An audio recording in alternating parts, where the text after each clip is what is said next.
Hello friends, आप सभी का स्वागत है अपने चैनल गुरुजी वर्ल्ड 93 पर, जहां आपको कंप्लीट कोर्स कराया जा रहा है।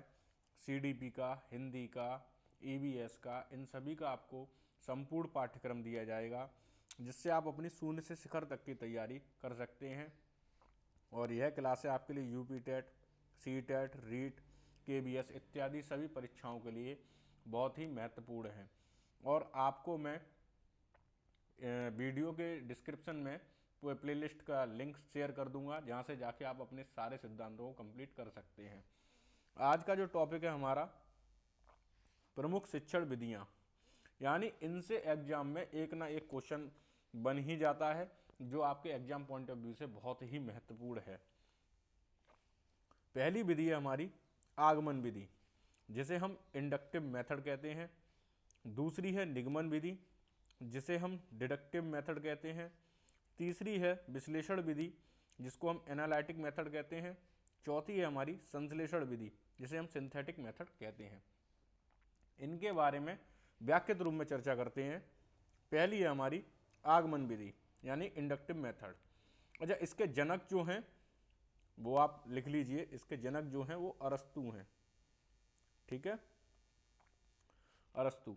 आगमन विधि के अंतर्गत छात्रों को नियम या किसी समस्या सिद्धांत को उदाहरण द्वारा समझाया जाता है। यानी इसमें जो नोट करने वाली बात है वो है, उदाहरण पहले दिया जाता है, बाद में नियम। यानी बच्चे को पहले उदाहरण दिया जाता है, उसके बाद उसको नियम बताया जाता है। अच्छा, एक पॉइंट और इसमें लिखिए आप कि आगमन जो विधि है ये छात्र केंद्रित होती है। कैसी होती है? छात्र केंद्रित विधि होती है। ठीक है, ये बिल्कुल शॉर्ट में आपको आपके दिमाग में ऐसे बैठ जाएगा कि आपको अदर कोई वीडियो देखने की जरूरत नहीं पड़ेगी। आगमन विधि के 3 सूत्र। पहला, ज्ञात से अज्ञात की ओर, विशिष्ट से सामान्य की ओर, और स्थूल से सूक्ष्म की ओर। सीटेट और यूपी टेट के एग्जाम में डायरेक्ट क्वेश्चन बन जाता है यहां से कि स्थूल से सूक्ष्म की ओर किस विधि के अंतर्गत आता है। तो ये आपके जो तीनों टॉपिक हैं ये आपके आगमन विधि के अंतर्गत आते हैं। ये तीनों आगमन विधि के अंतर्गत ही आते हैं, चाहे वो ज्ञात से अज्ञात हो, विशिष्ट से सामान्य की ओर हो, स्थूल से सूक्ष्म की ओर हो, और भी बहुत सारे हैं, जैसे मूर्त से अमूर्त या अमूर्त से मूर्त, काफी सारे हैं। ठीक है, आगमन विधि की विशेषताएं। यह एक वैज्ञानिक विधि है। इसमें अर्जित ज्ञान प्रत्यक्ष तथ्यों पर आधारित होता है। यानी जो भी हमें जो ज्ञान है ना, वो किसी ना किसी जो हम पहले सीख चुके हैं उन्हीं तथ्यों पर आधारित होता है। ऐसा तो है नहीं, अगर आपको उदाहरण देकर किसी नियम पर पहुंचना है तो पहले आपको उसके बारे में कुछ तो ज्ञान होगा ना। उदाहरण भी आप कहां से प्रकट करोगे? इसके द्वारा बालक स्वयं कार्य करने की प्रेरणा मिलती है, यानी बच्चा करके सीखता है। यह छोटी कक्षाओं के लिए होता है, यह छोटे बच्चों के लिए होता है। अच्छा, इस विधि के कुछ दोष भी हैं। इस विधि में समय ज़्यादा लगता है, पाठ्यक्रम पूरा नहीं हो पाता, ज्ञान धीमी गति से चलता है। ऐसा नहीं है कि इस विधि में आप तेजी से कुछ सीख सकें, ऐसा नहीं होता, क्योंकि छोटे बच्चों के लिए यह होती है। तो बस आपको मेन पॉइंट यही याद रखने हैं कि आगमन विधि, इसके जो प्रतिपादक हैं अरस्तु महोदय हैं, और इन्हें आत्मा के विज्ञान के लिए जाना जाता है। आत्मा का विज्ञान, अरस्तु, प्लेटो और डेकार्ते। ये सब आपको प्लेलिस्ट में मिल जाएगा, जहां से जाके आप पूरी वीडियो वॉच कर लेंगे तो आपके सारे सिद्धांत भी कंप्लीट हो जाएंगे। ठीक है, और यह विधि उदाहरण पहले दिया जाता है और नियम बाद में। ठीक है, इसके 3 सूत्र जो डायरेक्ट आपसे एग्जाम में, ज्ञात से अज्ञात की ओर, विशिष्ट से सामान्य की ओर, और स्थूल से सूक्ष्म की ओर। ठीक है, नेक्स्ट विधि है हमारी निगमन विधि। यह विधि बिल्कुल विपरीत है किसकी? आगमन विधि की। आगमन विधि की बिल्कुल विपरीत है, और इसके भी जो प्रतिपादक हैं वो भी अरस्तु ही हैं, अरस्तु महोदय। ठीक है, यह विधि आगमन विधि की बिल्कुल विपरीत होती है। इसमें छात्र को पहले नियम बता दिया जाता है, बाद में उदाहरण दिया जाता है।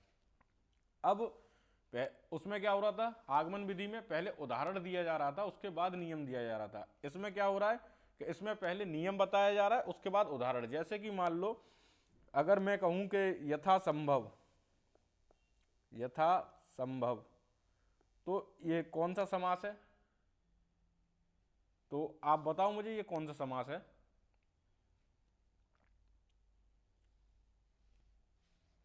ये अव्ययी भाव समास है। कौन सा समास है? अव्ययी भाव समास है। ठीक है, लेकिन ये हमें कब पता चला? जब हमें पहले इसका नियम पता था।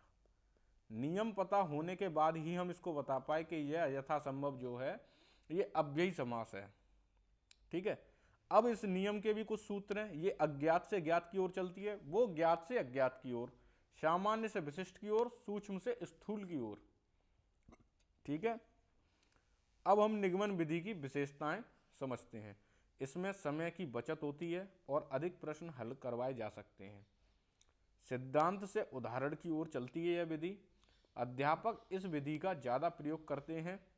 बार बार अभ्यास से यह विधि लाभप्रद है। अच्छा, एक टॉपिक, एक पॉइंट और आप इसमें नोट करिए कि आगमन विधि थी हमारी छात्र केंद्रित, निगमन विधि होती है हमारी शिक्षक केंद्रित। क्या, किस पर? शिक्षक केंद्रित। ठीक है, ये जो पॉइंट लिखा रहा हूं ना, इनको आप नोट करके लिखते रहिए, क्योंकि ये डायरेक्टली आपसे एग्जाम में बनते हैं और ये बहुत मोस्ट इंपोर्टेंट होते हैं। ठीक है, अब निगमन विधि के हम दोषों के बारे में पढ़ते हैं। वैज्ञानिक दृष्टिकोण उत्पन्न नहीं हो पाता, कोई भी वैज्ञानिक दृष्टिकोण इसमें उत्पन्न नहीं हो पाता। इसमें सीखने की प्रवृत्ति विकसित होती है। थोड़ा गलत टाइप हो गया यहाँ। इसमें सीखने की प्रवृत्ति विकसित होती है और अपूर्ण ज्ञान होता है इसमें, यानी इस प्रक्रिया में पूर्ण ज्ञान नहीं हो पाता, अपूर्ण ज्ञान होता है बच्चे को। थर्ड है हमारी विश्लेषण विधि, यानी किसी समस्या तक पहुंचना। इसमें अज्ञात का रहस्य खोजते खोजते ज्ञात तक पहुंचना, यानी किसी चीज का हमें विश्लेषण करना है और वो चीज हमें ज्ञात नहीं, तो हम क्या करेंगे? अज्ञात का रहस्य खोजते खोजते खोजते खोजते कहां तक पहुंच जाएंगे? ज्ञात तक पहुंच जाएंगे। तो एक तो पॉइंट यहां से यही निकल के आ गया कि यह विधि कैसी है? अज्ञात से ज्ञात की ओर, अज्ञात से ज्ञात की ओर, है ना। और इस विधि को ही हम विश्लेषण विधि कहते हैं। इस विधि का प्रयोग रेखा गणित, बीज गणित, अंक गणित की समस्याएं हल करने में किया जाता है। अब आपसे एग्जाम में क्वेश्चन बन सकता है कि अच्छा ये बताइए कि रेखा गणित, बीज गणित के लिए किस विधि का प्रयोग किया जाता है। तो मैं आशा करता हूं अब आप लोग आसानी से बता दोगे कि रेखा गणित, बीज गणित। अब आप इन सब में करते क्या हो? अगर आप सपोज दैट कोई सर्कल बनाकर, ठीक है, उसके बारे में अगर बता रहे हैं, तो ये सब जितनी भी संरचनाएं, यानी हमारी भी रचना है ना, ज्योमेट्री की जितनी भी रचनाएं होती हैं, या बीजगणितीय सूत्र जैसे बोल दिया ए प्लस बी का होल स्क्वायर, तो आप इस सूत्र का कहाँ प्रयोग कर रहे हैं? जैसे ए स्क्वायर हो गया plus B square plus 2ab, यानी इत्यादि के बारे में जो जितना भी मैथ से रिलेटेड चीजें हैं, ये सब हमारी विश्लेषण विधि के अंतर्गत आ जाती है। विश्लेषण विधि के दोष, यह एक लंबी विधि है, अधिक समय लेती है। रेखागणित वगैरह जैसे आप कोई भी आप डायग्राम बना रहे हैं या कुछ भी कर रहे हैं, तो उसमें सीधी सी बात है, आपको बहुत ज़्यादा लिखना पड़ता है ना, प्रूफ करना पड़ता है, LHS RHS वगैरह ये सारी चीज़ें चलती हैं। इस विधि से विद्यार्थियों की निपुणता, गति और काम करने की शक्ति नहीं बढ़ाई जा सकती। गणित के सारे शीर्षकों को इस विधि से प्रभावशाली ढंग से नहीं पढ़ाया जा सकता। अभ्यास के लिए यह विधि लाभकारी नहीं होती, क्योंकि यह समस्या के हल पर आधारित होती है। अच्छा, इसमें जो एक बात कही है, गणित के सारे शीर्षकों, यानी ऐसा नहीं है आप 1 2 3 पढ़ रहे हो तो उसमें थोड़ी ना ये काम आएगी। तो ये पॉइंट भी आपको नोट रखना है। ठीक है, लास्ट है हमारी संश्लेषण विधि। इसमें हम ज्ञात से अज्ञात की ओर चलते हैं। जैसे निगमन, आगमन विधि निगमन की विपरीत थी, ऐसे ही विश्लेषण विधि संश्लेषण विधि की विपरीत है। तो इसमें ज्ञात से अज्ञात की ओर को संश्लेषण विधि कहते हैं। यह हमारी लास्ट है। और संश्लेषण विधि के गुण, यह विधि अभ्यास के लिए उपयोगी है, यह विधि सरल एवं स्वाभाविक है, इसलिए इस विधि में कमजोर छात्र भी लाभान्वित होते हैं। यानी जो कमजोर छात्र होते हैं वो भी इस विधि से लाभान्वित होते हैं। इस विधि में समय और शक्ति की बचत होती है। आज का जो टॉपिक था हमारा सॉरी, एक पॉइंट और रह गया है। यह विधि समस्याओं के हल को व्यवस्थित रूप से प्रस्तुत करती है और यही कारण है कि विद्यार्थी सरलता से समझ पाते हैं। तो आज का जो हमारा ये टॉपिक था, ये आपके आने वाले एग्जाम सीटेट, रीट, इन सभी में डायरेक्ट क्वेश्चन बन जाता है। इनसे 1-2 नंबर का क्वेश्चन इनसे बनना निश्चित है। और हर एग्जाम, आप कोई सा भी प्रीवियस ईयर का एग्जाम उठा के देख लीजिए, हर एग्जाम में 1 या 2 नंबर का क्वेश्चन आपको मिल ही जाएगा किसी ना किसी विधि के बारे में। इसके बाद में अगली वीडियो जो लाऊंगा वो सारी विधियां, यानी उसमें एक ही टॉपिक में सारी विधियां होंगी। आपकी प्रोजेक्ट विधि भी होगी और जितनी भी विधियां हैं हमारी, नियोजन विधि, समायोजन विधि, सारी विधियां मैं उसमें लेके आऊंगा। ठीक है। और आप सभी से बस यही अनुरोध है कि अपने चैनल को शेयर करें, सब्सक्राइब करें। धन्यवाद।